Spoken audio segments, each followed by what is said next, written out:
This took me a really long time, but in the end it was worth it. So I promise that it'll be worth it.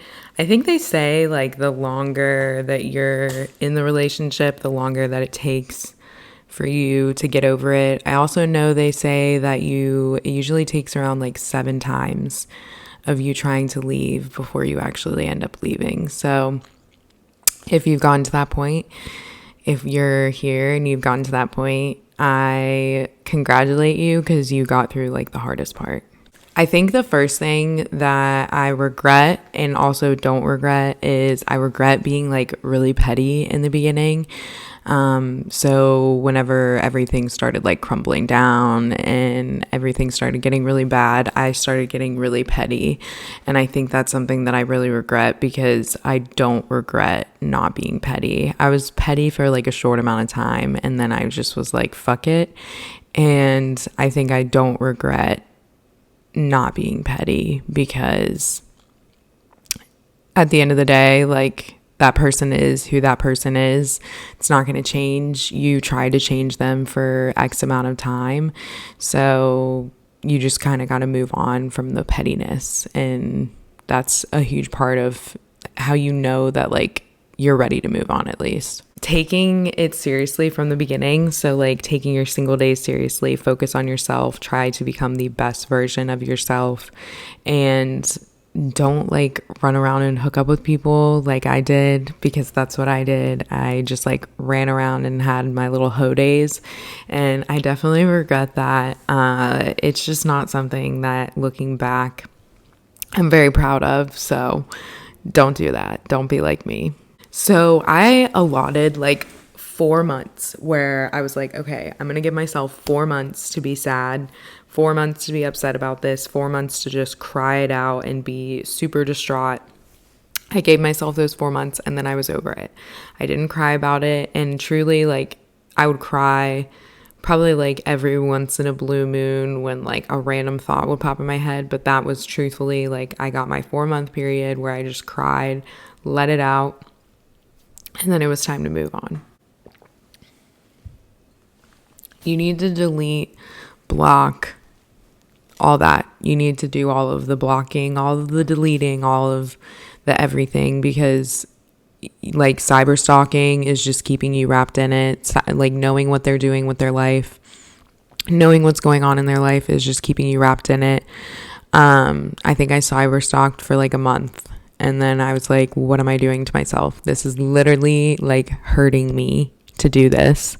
So it just hurts you. At the end of the day, you're just seeing them move on with their life without you. And if that person was in your life for a really long time, that like sucks. So why would you want to like purposely hurt yourself? Whatever you do, do not look back, because that version of you that was with that person literally doesn't even exist anymore. You are becoming a completely different person, especially if you're young. Like if you're in your 20s like I was, you're becoming a new version of yourself, and that person literally does not exist anymore. Like that version of you doesn't exist. So you cannot exist with that person anymore. This is a big one that I didn't know if I wanted to actually bring it up, because I was like, this is kind of like victim blaming, and I'm totally not victim blaming here, but there is a huge reason like why you stayed in that relationship, why you put up with that abuse, why you dealt with that. There's a different reason for everybody. Everybody has a different reasoning, but you definitely have to get to the root cause of that, because otherwise you're just going to continue to go into the same relationships over and over and over again. You're never going to learn your lesson. Unfortunately, there is lessons to learn in abusive relationships on both sides. Fortunately for you, you're actually going to learn them and your abuser won't, but that's unfortunate for them. Which that brings me into like therapy. Therapy is a huge thing. I definitely recommend it. I know some people are against therapy. Therapy really helped me out after my relationship. I don't know what I would have done without my therapist at the time. She was amazing. Sarah, shout out Sarah if you are watching this. She said she was going to watch my stuff, so who knows if she actually does, but probably not. But therapy was amazing, and I highly recommend getting into therapy. That's probably the number one thing that you should be doing. Until you've reflected on a lot of this stuff, I think you should stay single. I definitely dated, and I think dating is totally cool, like getting to know people and not like taking it seriously. I think that's totally normal, and I think you should do that just to get yourself out there, and because you don't want to like not date for a year or two and then not know what you're doing because you haven't touched anyone in 2 years. So I definitely dated. I like talked to people, dated around, got serious with a couple people, but not too serious. And I highly recommend like just staying single, because just enjoy being single in your 20s. Like, you don't have to settle down in your 20s. That's like the last thing that you need to do. Surrounding myself with my like good, genuine friends was probably the best thing that I did on top of therapy, because it just distracted me. You need a lot of distraction.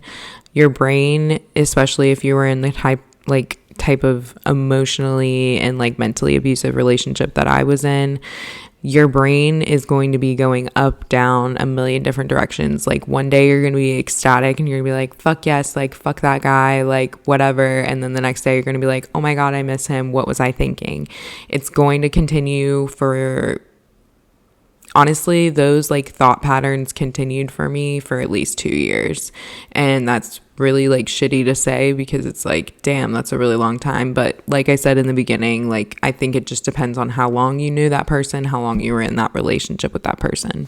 There's so much more that I like couldn't even think of. I was trying to genuinely like sit down with myself and think of all of the things that I honestly did to heal from my relationship. But a huge thing is just moving on and realizing that that person is who they are. They're not a good person. They didn't love you. They may have acted like they loved you, but somebody that truly loves you is never going to treat you that way and never be that manipulative or vindictive towards you. So definitely just realize that you're in a way better place without them, and that life is so much better without them. And it's going to take time for you to realize that. Like, your world was just rocked a million different ways, and it's just going to take time, but it'll be worth it in the end. I can gladly say that it definitely broke my trust with men for a really long time, and I didn't think that there was any good guys out there, but I can tell you that there is good guys out there, and unicorns do exist, ladies. I know that sounds crazy, but they do. They're out there. There's really good guys out there, and you just have to find them. But you also have to be like a healed, beautiful version of yourself before you find them, because you don't want to fuck it up. That's going to be it for this one, guys. If you have any questions, feel free to DM me on Instagram or TikTok. Honestly, I totally get if you don't want to comment. That's kind of private stuff. But if you guys have any questions about like anything else that I might have done to heal from my toxic relationship, definitely hit me up. Other than that, you guys have a great day, night, whenever you're watching this. Bye.